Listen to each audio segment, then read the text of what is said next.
Shalom, salam sejahtera. Saya sampaikan sekali lagi kepada semua orang yang setia menonton setiap video klip yang saya naikkan.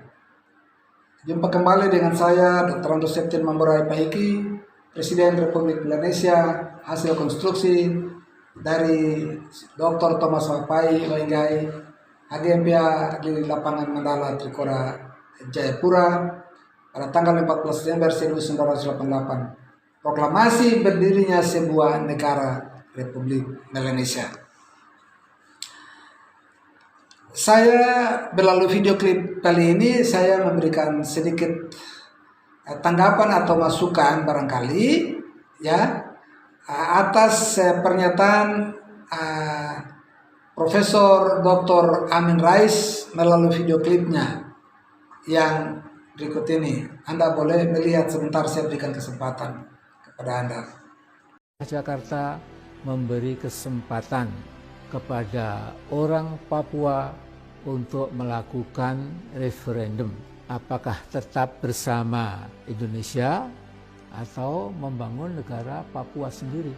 Nah, pernyataan sikap itu diluncurkan pada 21 Juli tahun ini. Undang-undang otonomi khusus untuk Papua ditentang oleh hampir seluruh masyarakat di tanah Papua. Bahkan Lukas NMB, Gubernur Papua, Majelis Rakyat Papua dan Papua Barat, OLMWP, Free WP, WPCC, Solidaritas Perempuan Papua, Pemuda dan Mahasiswa Papua, semua menolak otonomi khusus Jilid 2. Di antara mereka ada bahkan yang mengibaratkan Otsus hakikatnya sebuah peti mati, coffin untuk rakyat Papua. Juga ada yang mengibaratkan otonomi khusus itu seperti makanan beracun yang berakhir dengan kematian Papua. Dewan Gereja Papua, BPCC, juga menolak Otsus Jilid 2 dengan alasan karena dirancang sepihak oleh Jakarta. Refleksi tahunan yang dipublikasikan pada 5 Juli tahun ini bertema Tuhan Otsus dan Pembangunan Indonesia di Papua sudah mati. Tema itu menunjukkan kekesalan dan kemarahan masyarakat Papua yang kini sudah sama cerdasnya, sama pintarnya, sama tajamnya dengan masyarakat suku-suku lainnya di Indonesia. Sungguh sangat gegabah bila di antara kita ada yang masih menganggap seolah saudara kita di Papua kalah cerdas dan kalah pintar dibandingkan dengan suku atau etnik lainnya. Perkembangan cukup mengagetkan adalah apa yang terjadi di kantor Dewan Adat Papua, Bidap Expo Wamena pada 22 Juli tahun ini. Tatkala diumumkan sebuah petisi namanya Peluncuran Petisi Rakyat Papua Tolak Otsus Jilid 2, dan yang hadir tidak sembarangan. Tokoh-tokoh seperti Philip Karma, Yosefa Alomang, Dewan Adat Papua, perwakilan akademisi Uncen, dan 23 organisasi pergerakan yang terdiri dari LSM dan berbagai organisasi akar rumput. Philip Karma mungkin lebih berpengaruh dari Benny Wenda karena ketekunannya di dalam menanamkan kesadaran Papua bahwa Papua bisa mandiri, terhormat, dan lebih punya masa depan daripada terus bersama Indonesia dengan segala alasan dan argumen. Sementara Mama Alomang atau Yosefa Alomang dianggap sebagai Ibu Kartini Papua, tokoh wanita yang sudah sangat sepuh tetapi berani menentang PT Freeport itu tidak pernah lelah membangun rasa percaya diri rakyat Papua. Nah, saya melihat dukungan internasional pada upaya Papua melepaskan diri dari NKRI juga semakin luas, terutama di kampus-kampus di dunia barat, di Australia, Inggris, dan Amerika. Hampir semua negara Melanesia mulai terbuka juga mendukung perjuangan kemerdekaan Papua. pada 30 Juli tahun ini, rakyat Vanuatu di samping merayakan kemerdekaannya yang ke-40 ya, juga menyatakan dukungan Vanuatu untuk kemerdekaan Papua dan Papua Barat. Pada 23 Juli tahun ini ada pawai ribuan orang di kota Port Vila yang membawa dua bendera, bendera Vanuatu dan bendera bintang kejora Papua. Dalam setiap forum internasional, Vanuatu secara konsisten menyatakan dukungannya pada kemerdekaan Papua dan Papua Barat. Memang bagaimana masa depan Papua Barat dan Papua? Ya, di dalam video klip berikut beliau itu, Profesor Amin Rais telah menjelaskan banyak hal dan itu benar.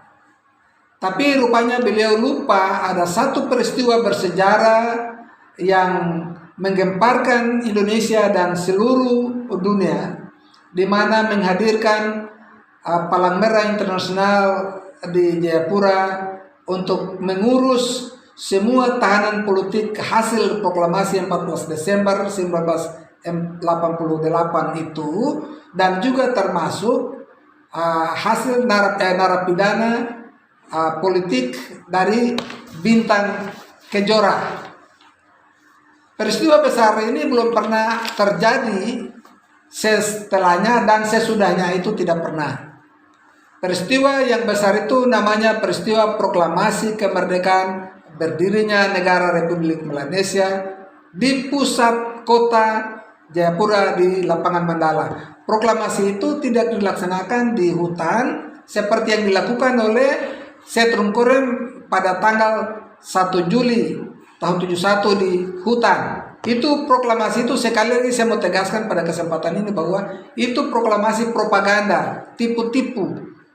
Kenapa saya mengatakan ini tipu? Karena mereka hanya hambur informasi bahwa proklamasi itu tanggal 1 Juli tahun 71, padahal tidak. 3 tahun kemudian, dengar baik-baik ya, 3 tahun kemudian baru mereka pergi bicarakan atau proklamasikan itu di UK, tapi tetap tertanggal 1 Juli berlaku surut. Kira-kira ini modelnya bagaimana? Saya sangat sakit hati dengan ini karena saya merasa saya ditipu. Gara-gara proklamasi 1 Juli itu hampir saya mati tenggelam di Laut Saideri antara Pulau Nau dan Mondegaren, Sarfambai.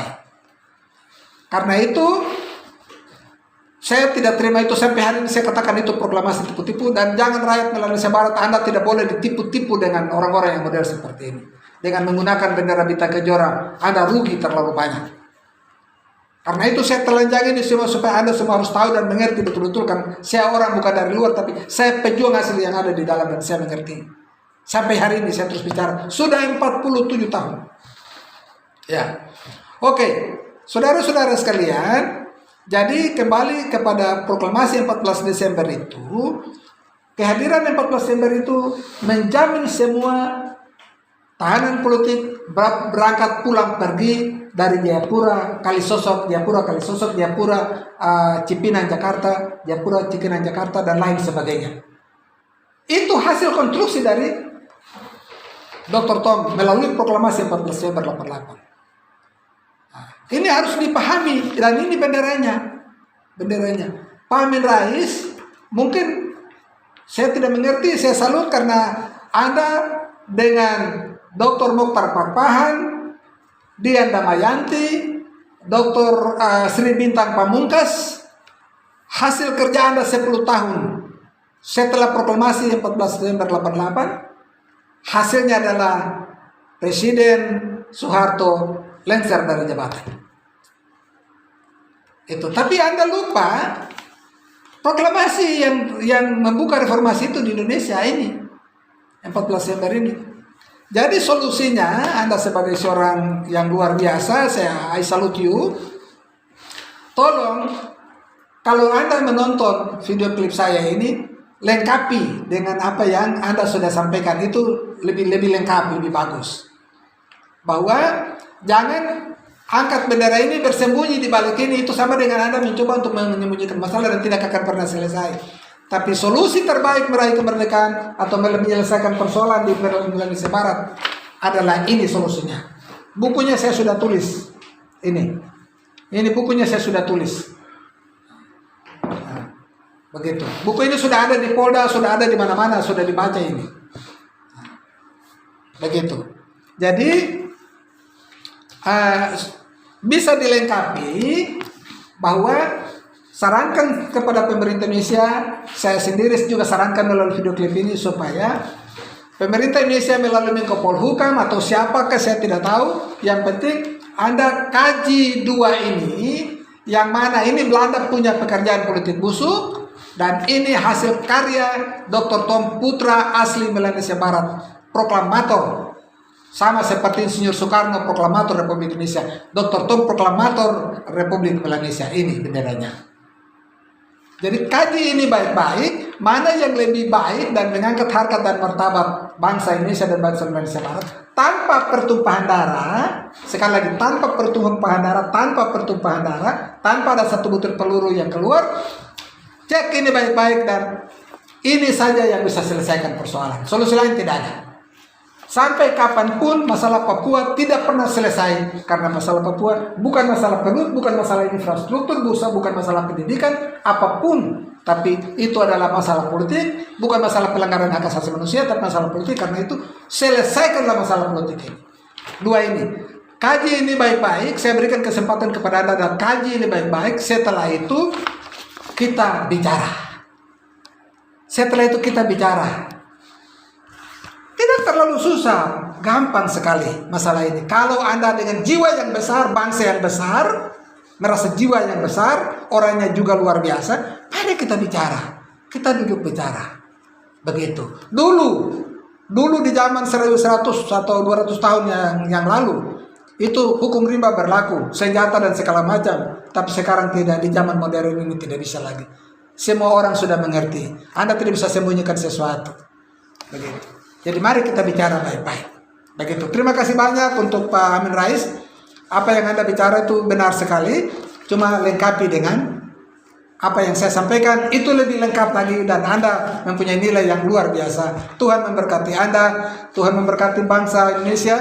Tuhan memberkati semua pendengar. Semua yang menyaksikan video klip saya ini. Tuhan memberkati dan sampai kita ketemu di video klip yang berikut.